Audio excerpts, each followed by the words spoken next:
क्या राघव चड्ढा जी के शामिल होने से बीजेपी के ऊपर भी कोई नेगेटिव इम्पैक्ट पड़ रहा है? जी हाँ, आज हम बात करेंगे हमारी इस वीडियो के अंदर कि राघव चड्ढा के बीजेपी में शामिल होने के बाद उनके इंस्टाग्राम पर जितने भी फॉलोवर्स थे उनमें से करीबन 1 मिलियन के लगभग फॉलोवर कम हो चुके हैं, जो कि दर्शाता है कि बीजेपी के अंदर शामिल होने से बीजेपी पार्टी पर नेगेटिव इम्पैक्ट है या फिर बीजेपी के अंदर आने से बीजेपी की ताकत 2 गुना बढ़ जाएगी। राघव चड्ढा जो कि एक ऐसे मेंबर ऑफ पार्लियामेंट थे जिनका कहना था किया तमाम पार्टियों की सरकारों ने मिलकर कुल कर्जा 55 लाख करोड़ का लिया था और बीते 8 सालों में 2014 से 2022 में इस बीजेपी की सरकार ने कुल कर्जा 85 लाख करोड़ रुपए लिया और बीजेपी सरकार ने बीते 8 से 10 सालों के अंदर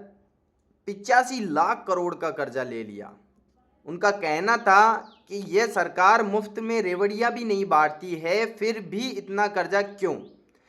तो जनता का सीधा सवाल है राघव चड्ढा जी से कि अगर वो मुफ्त में रेवड़ियां नहीं बांटती है तो और क्यों शामिल हुए? अपने 6 सदस्यों के साथ और शामिल हुए क्यों? क्योंकि आप अकेले शामिल नहीं हो सकते थे, वो सभी को पता था। उसके पीछे का कारण भी हम बताएंगे आपको। आप में से कई लोगों के मन में एक सवाल जरूर आया होगा कि राघव चड्ढा अकेले ही बीजेपी में शामिल क्यों नहीं हुए, उन्हें 6 सदस्यों की ज़रूरत क्यों पड़ी?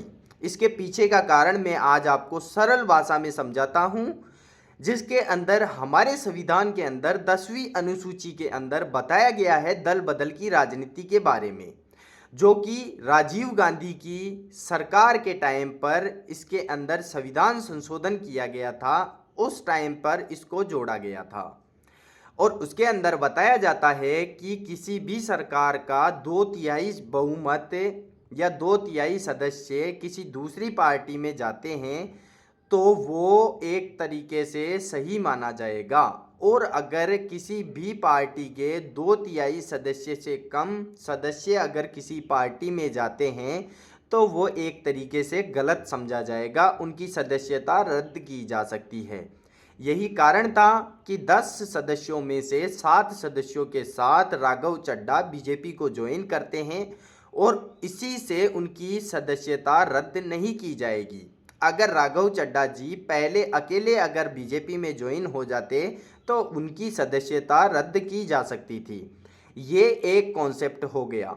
और उसके बाद में हम बात करेंगे कि राघव चड्ढा ने किस किस प्रकार के एलिगेशन या आरोप लगाए थे बीजेपी सरकार। पहला आरोप उन्होंने लगाया था मार्च 2022 के अंदर, जिसके अंदर उन्होंने कहा था कि बांग्लादेशी रोहिंग्या जितने भी आदमी या जितने भी लोग होते थे उन्हें भारत की ये सरकार बीजेपी सरकार उन्हें भारत के अंदर लाती थी। और एक तरफ राघव चड्ढा जी बीजेपी के बारे में कहते हैं, जो कि आप वीडियो में देख सकते हैं। मेरा ये मानना है कि बीजेपी एक गुंडों की पार्टी है, अनपढ़ गुंडों की पार्टी है। वो सिर्फ जी हाँ, राघव चड्ढा जी का कहना है कि बीजेपी एक गुंडों की पार्टी है और आज वो भी उसी पार्टी में शामिल होकर राघव चड्ढा जी ने बीजेपी के ऊपर एक से बढ़कर एक एलिगेशन लगाए, जिसके अंदर चाहे आधार कार्ड की ज़रूरत ना होने से लेकर उधार कार्ड की ज़रूरत तक हो, चाहे उन्होंने बेरोजगारी की बात की हो, चाहे महंगाई की बात की हो, चाहे प्रति व्यक्ति आय, चाहे पेट्रोल डीजल की बात की हो, इतनी सारी चीज़ें उन्हें पता होने के बावजूद भी और इतने सारे एलिगेशन लगाने के बावजूद भी वो बीजेपी पार्टी ज्वाइन करे। इसके पीछे का क्या कारण है? क्या वो दबाव में थे या नहीं थे?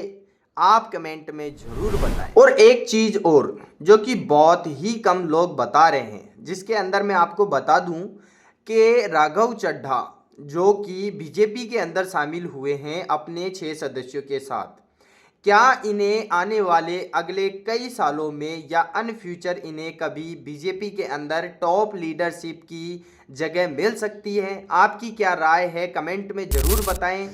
और एक मेरा और पॉइंट ऑफ व्यू है कि अगर किसी बंदे को उसी की पार्टी से निकाल दिया जाता है, किसी बड़े पद से हटा दिया जाता है, जो बंदा पिछले 14 सालों से राजनीति के अंदर पूरी तरीके से अपनी मेहनत कर रहा था, सब कुछ कर रहा था, और उस बंदे को एक ही झटके में उसकी टॉप लीडरशिप से हटा दिया जाता है, तो उसके बाद में वो कुछ ना कुछ तो गेम ऑफ पॉलिटिक्स करेगा। उसके बाद में उसने गेम ऑफ पॉलिटिक्स की और आम आदमी पार्टी को हमेशा हमेशा के लिए ख़त्म कर दिया। अब आने वाले कई दशकों में या फिर आने वाले चुनावों के अंदर, जिसमें उन्होंने पंजाब के अंदर बेस्ट लीडरशिप दिखाई थी और आम आदमी पार्टी की सरकार को वहाँ पर बनवाया था, अब क्या वो बीजेपी के अंदर शामिल होकर पंजाब के अंदर मुख्यमंत्री बन सकते हैं?